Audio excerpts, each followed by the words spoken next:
Hello friends, நம்ம இன்றைக்கி இந்த மாடல் பஃப் ஸ்லீவ் தான் ஸ்டிச் பண்ண போகிறோம்.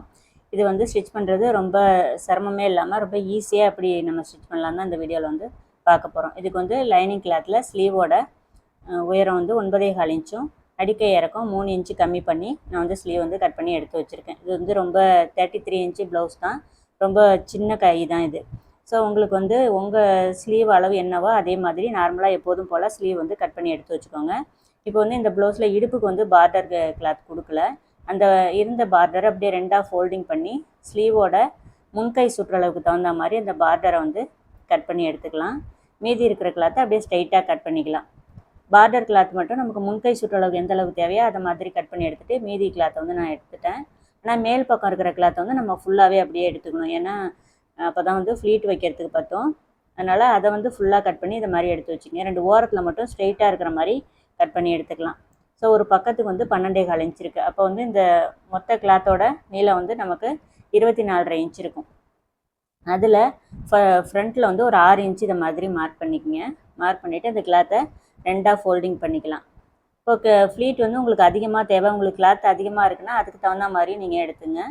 இப்போ 2 பக்கமும் மேலே கீழே 2 பக்கமும் அந்த 6 இன்ச்சை மார்க் பண்ணிவிட்டு சேமாக இதே மாதிரி ஒரு வந்து சிசர் கட் கொடுத்து எடுத்து வச்சுக்கலாம். ஏன்னா நம்ம அப்போ தான் ஃப்ளீட் வைக்கிறதுக்கு கரெக்டாக நேராக வரும்.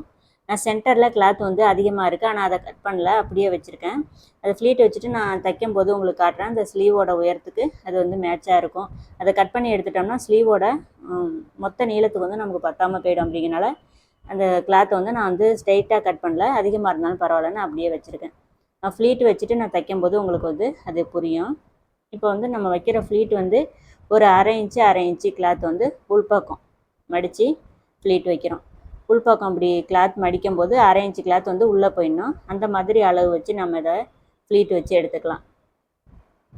உங்களுக்கு கிளாத் அதிகமாக இருக்குது அப்படின்னா அதிகமாக, அதாவது சில ஸ்லீவோட முன்கை சுற்றளவு மொத்த சுற்றளவுக்கு தகுந்த மாதிரி கிளாத் நீங்கள் அதிகமாக எடுத்துக்கலாம்.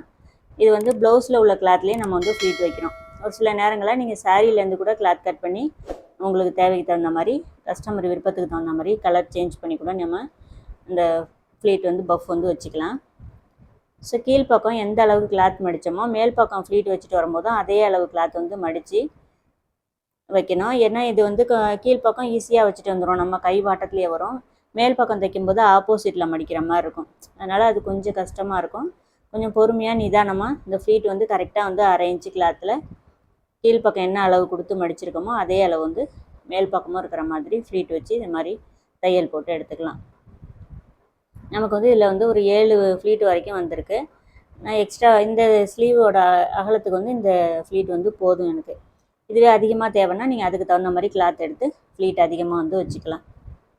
எப்போவுமே ஃப்ரண்ட்டில் மட்டும் கிளாத் வந்து இதை மாதிரி ஒரு 6 இன்ச் வரைக்கும் விட்டுட்டு அதுலேருந்து ஃப்ளீட் வைக்க ஆரம்பிங்க, எந்த ஸ்லீவ் அளவாக இருந்தாலும். இப்போ நம்ம கீழே பார்டர் கிளாத் கட் பண்ணி வச்சுருந்தோம்ல, அதில் கட் பண்ண பாகம், அதாவது கரபாகத்தை வந்து எடுத்துக்கக்கூடாது. கட் பண்ணியிருப்போம்ல 1/2 இன்ச்சு விட்டு, அதை வந்து நம்ம ஃப்ளீட் வச்சுருக்கிற கிளாத்துக்கு மேலே வச்சு 1/2 இன்ச்சில் இது மாதிரி ஜாயின் பண்ணி எடுத்துக்கலாம். அப்படியே அந்த ஜாயிண்ட்டை வந்து கீழ்ப்பக்கம் திருப்பிடுங்க. திருப்பிட்டு படிமான தையல் வந்து ஃபஸ்ட்டு எட்ஜில் போட வேணாம், 1 ஃபுட்டு கேப்பு விட்டுட்டு கீழ்ப்பக்கம் இந்த மாதிரி தையல் போட்டு எடுத்துங்க. அவ்வளோதான், நம்ம வந்து இந்த பஃப் வச்சுட்டு கீழே வந்து அட்டாச் பண்ணிட்டோம் கிளாத்தை. அடுத்தது ஸ்லீவை வந்து நம்ம எப்போதும் போல் கீழ்ப்பக்கம் அடித்து திருப்போம்ல, அதை மாதிரி ஜாயின் பண்ணிக்கலாம். அந்த 1/2 இன்ச்சில் நம்ம தைக்க வேண்டிய இடத்த விரலால் மடித்து நல்லா ஸ்ட்ரைட்டாக இருக்கிற மாதிரி தேய்ச்சி எடுத்துங்க. தேய்ச்சி எடுத்துகிட்டு அந்த கரபாகத்தில் வச்சு ஒரு 1/2 இன்ச்சில் வந்து தையல் போட்டுட்டு அடுத்த தையல் அப்படியே கிளாத்தை வந்து லைனிங் கிளாத்து மேலே இதை மாதிரி ஒரு தையல் போட்டுங்க. போட்டுட்டு கீழே வந்து ஒரு ஊசி மொனை அளவுக்கு நல்லா எட்ஜில் தையல் போட்டு எடுத்துக்கிறேன்.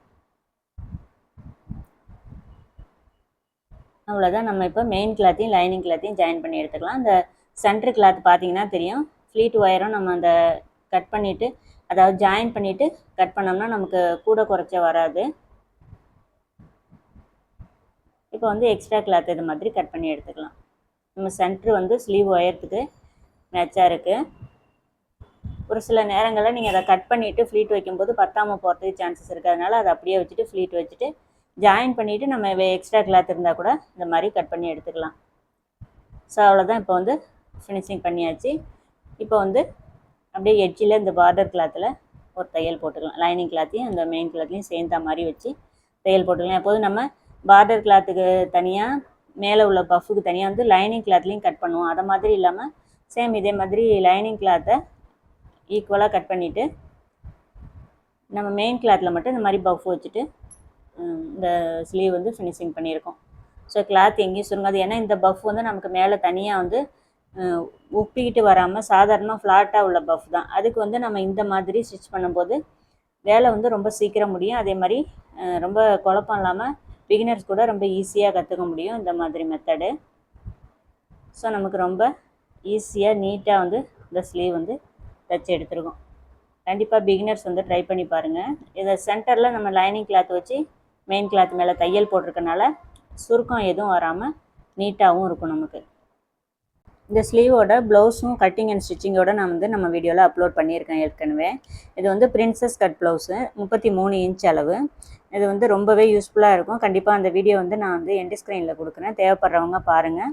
ரொம்ப அதுவும் ஈஸியாக வந்து எப்படி கட் பண்ணி ஸ்டிச் பண்ணுறது அப்படின்னு நான் வந்து ரொம்ப தெளிவாக வந்து சொல்லி கொடுத்துருக்கேன். வீடியோ பார்த்துட்டு வீடியோ பிடிச்சிருந்தா மறக்காமல் வீடியோக்கு ஒரு லைக் கொடுத்துருங்க. நம்ம சேனலை சப்ஸ்கிரைப் பண்ணி பெல் ஐக்கானையும் கிளிக் பண்ணி வச்சுக்கிட்டிங்கன்னா நான் போடுற வீடியோஸ் எல்லாம் நீங்கள் மிஸ் பண்ணாமல் பார்க்கலாம். இதே மாதிரி நெக்ஸ்ட் வீடியோவில் பார்க்கலாம். Bye friends.